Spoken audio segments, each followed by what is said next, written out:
Troisième et dernière partie de l'Africa Newsroom sur Africa 24. Nous sommes toujours en compagnie de nos invités, à savoir Ahmed Fofana, consultant en communication et membre du Rassemblement des Républicains RDR, Steve Beko, qui lui est consultant en communication, membre de l'Union des Nouvelles Générations UNG, et notre éditorialiste Djemal Taleb. Un nuage de plus sur l'économie ivoirienne. Après un début d'année marqué par des mutineries de soldats et des grèves de fonctionnaires, les autorités ivoiriennes doivent gérer une chute violente des cours du cacao. Depuis juillet, les prix de cette fève, qui représente 15% du PIB ivoirien, ont baissé de plus de 30% sur les marchés internationaux. En conséquence, le gouvernement vient de décider de réduire les dépenses publiques du pays de 10%. On fait le point tout de suite avec Clément Joël Soala.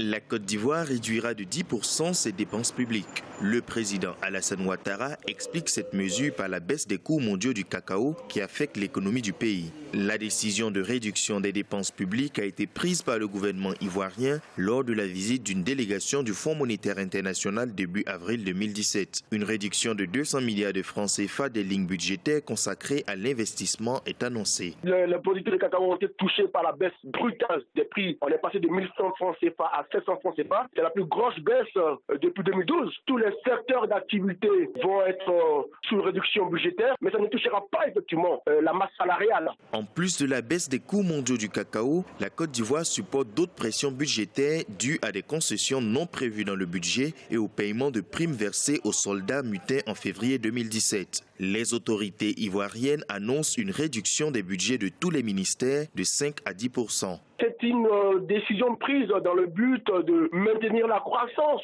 La Côte d'Ivoire fait face à une croissance qui est en hausse, qui est maintenue à 8%.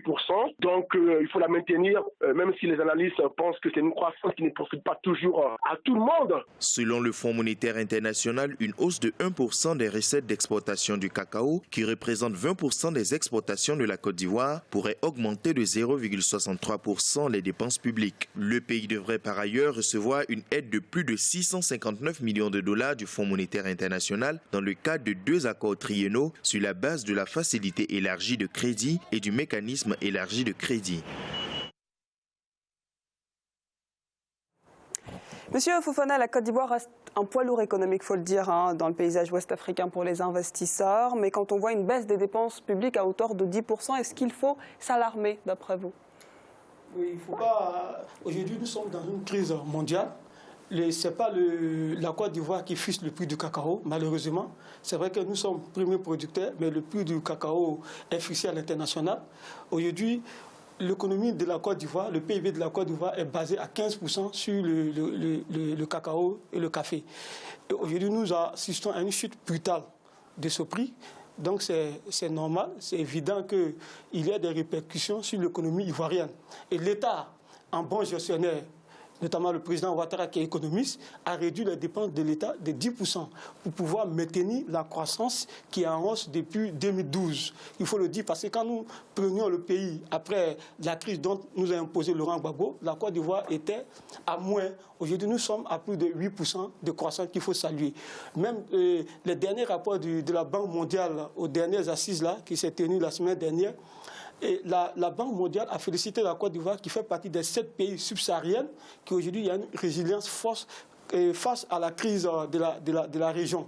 Donc aujourd'hui avec la crise du café-cacao, l'État a bien fait de diminuer de 10% ses dépenses pour maintenir la croissance. Monsieur Beko, est-ce que vous pensez, vous, que cette baisse de 10% des dépenses publiques en Côte d'Ivoire traduit finalement une bonne gestion économique du pays? Madame, vous savez, baisser de 10% des dépenses publiques, c'est une mauvaise solution et un réel problème. Vous savez, auparavant, on avait en Côte d'Ivoire ce qu'on appelait la caisse de stabilisation.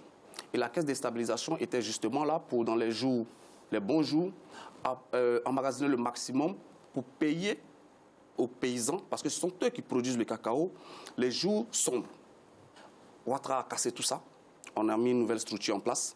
Et aujourd'hui, en Côte d'Ivoire, le premier producteur, le prix du cacao est fixé à 700 francs CFA. Et ce prix n'est même pas garanti aux producteurs. C'est la première des choses. Moi, les dépenses publiques, il y a toujours moyen de les réduire. Mais les producteurs qui travaillent pour produire le cacao, ils ne sont pas payés. Aujourd'hui, le cacao reste dans les champs. Parce que personne ne veut payer le prix des 700. Ça, c'est la première des choses. Et la structure qui était censée mettre en place les structures nécessaires, mettre en place les fonds nécessaires pour amortir la chute du prix du cacao, ne l'a pas fait. Mais en plus, je dis la gouvernance de M. Ouattara manque de cohérence, madame. Vous savez, au moment où on parle de réduire les dépenses publiques, on instaure un Sénat qui est budgétivore, on instaure une vice-présidence qui est budgétivore. Et vous savez, madame, au moment où on parle de réduire les dépenses publiques, on a plusieurs ministères qui sont des doublons. Donc, j'ai dit, si M. Ouattara avait donné l'exemple, il ferait mieux de réduire d'abord le nombre de ministres, parce que lorsqu'il se faisait élire, il avait prévu de diriger avec 25 ministres. Aujourd'hui, il approche... Vous me pouvez me laisser finir. Laissez M. Béco terminer. On va laisser M. Béco terminer, M. Fofana, vous n'avez pas la parole. Mais vous n'avez pas la parole. Quand on veut réduire les dépenses publiques... M. Fofana, vous n'avez pas la parole. Soyez discipliné, ne vous comportez pas comme un rebelle. Vous n'avez pas la parole, laissez-le parler. Quand on veut réduire les dépenses publiques, madame, en tant que dirigeant, il faut donner l'exemple. Et donner l'exemple ici consiste pour moi, pour M. Ouattara, à déjà demander à son petit frère qu'il a nommé ministre, mais qui n'a en vérité aucune charge, de supprimer ce poste. Il y a plusieurs postes qui sont des doublons, il faut les supprimer et faire économiser au pays de l'argent. Aujourd'hui, on a la primature, madame, qui est installée. Aucun Ivoirien ne connaît le siège, la vice-présidence. Aucun Ivoirien ne connaît le siège de la vice-présidence. Moi, j'ai eu le temps de venir ici de regarder le budget 2007. La loi des finances de 2017, pardon. Nulle part, on ne voit les traces de ce que va nous coûter la vice-présidente.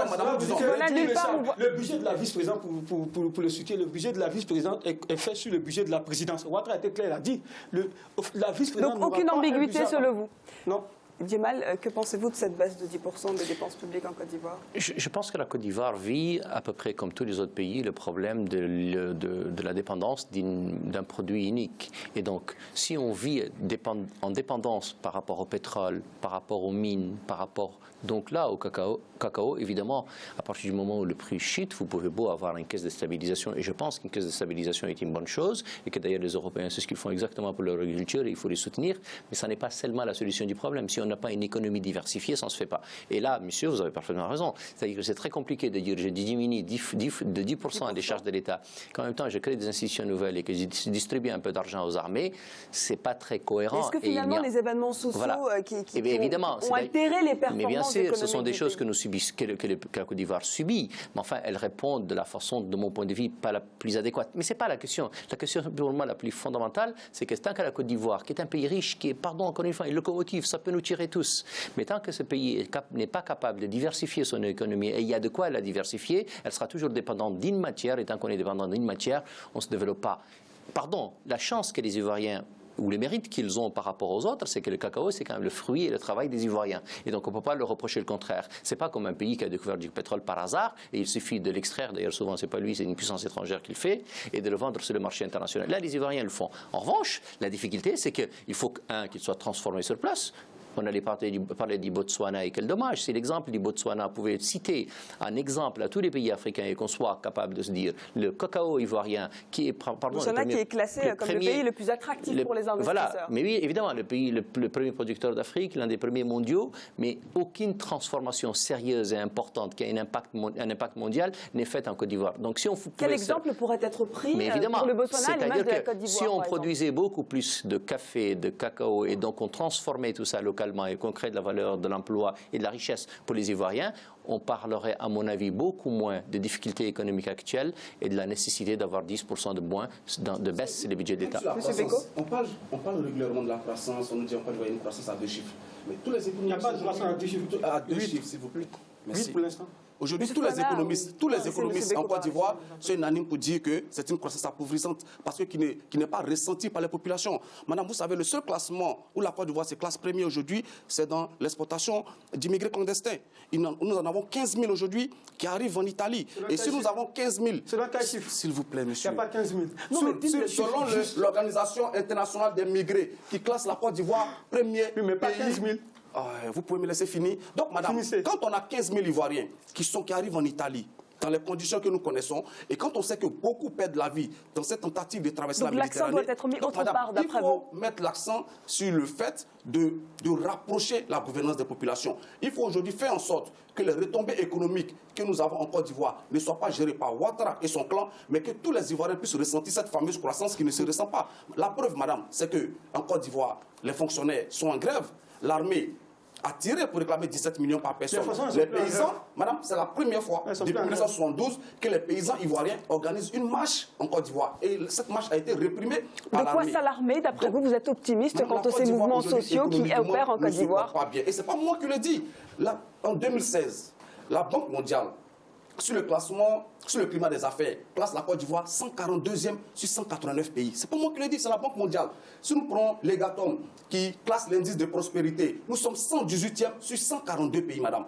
Donc, il y a tous ces des indicateurs qui... De quoi s'alarmer, M. Fofana, pour conclure, dites-nous. Non, pas s'alarmer, pourquoi? Parce que quand il donne les chiffres, il ne dit pas là où la Côte d'Ivoire était après la crise.